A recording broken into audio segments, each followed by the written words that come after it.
How's it going, everybody? I'm Charp. So Apple has just unveiled a few new products at their new event on October 30th in New York. So what they've got is amazing. We've got the MacBook Air, the Mac Mini, and the iPad Pro. So these are amazing products that they're going to be coming out with. They're coming out to market next week. So let's get into it. I'll tell you what it's all about. If you haven't subscribed to my channel, please do, and check out some of my other videos. Let's get into it.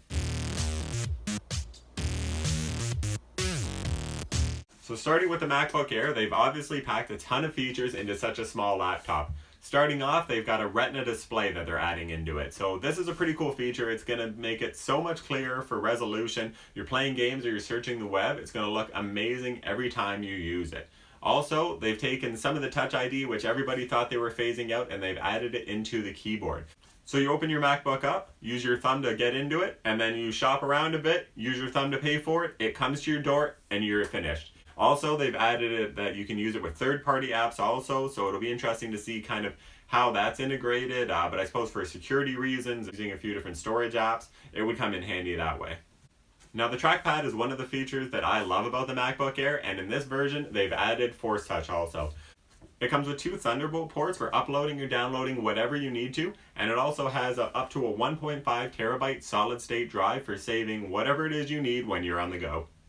So one thing I'm surprised by, but I think everybody was excited about, was the fact that Apple has created their own aluminum alloy created from the production process. They saved the metal shavings in order to make the new aluminum, and then it creates the casing for the MacBook Air. So that means that the new shell is 100% recycled aluminum. It's such a creative idea that they would think to take the shavings left over, instead of just throwing everything out or dumping it in a landfill somewhere. They've thought above and beyond in order to make this work and keep making laptops, and nothing's going to waste. It's a pretty smart idea.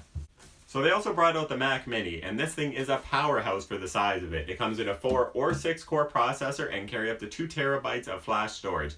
And that's just a taste of what's inside. So the Mac Mini has a ton of ports on it also. It comes with 4 Thunderbolt ports. It comes with an HDMI, a USB-A, and also an Ethernet port. So for such a small package, it's pretty cool that they were able to pack this all in. And while this may not be the best suited option for, say, a pro user, they've thought about that too, and that's why they've brought out the iPad Pro. When I saw the iPad Pro, my first thought was amazing. It's so sleek and stylish with its rectangular shape and flat edges, and it kind of reminded me of the iPhone 4 back when it came out, but that's where the comparison stops, because this thing is miles ahead of what that was. You can use the Apple Pen with the iPad Pro, and it actually sticks to the side magnetically and charges when you're not using it. So they've managed to fit in a liquid Retina display that comes in 11 and 12.9 inches, and of course there's no home button because they're using Face ID, and that also works with Apple Pay and other third-party apps. One thing that I like that they've added to the iPad Pro is that they're using USB-C for charging, and also you can use the USB-C to charge your iPhone also while you're using your iPad.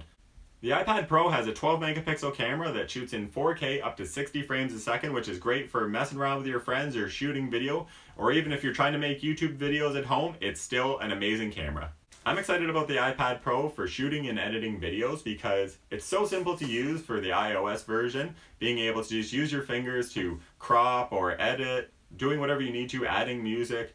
I mean, it's pretty simple to do with just your fingers. You don't need a mouse, you don't need a keyboard, and I just like that concept of not having to import and export everything out. You can use iCloud if you need to. I think it's a great product. Well, thanks for watching today. I appreciate you checking out this video. Make sure to check out my other videos too, please, and subscribe if you haven't already. And also leave any comments you'd like, and I'd like to know what you think you'd like to use the iPad Pro for. So leave that in the comments, please, and I'll see you next time.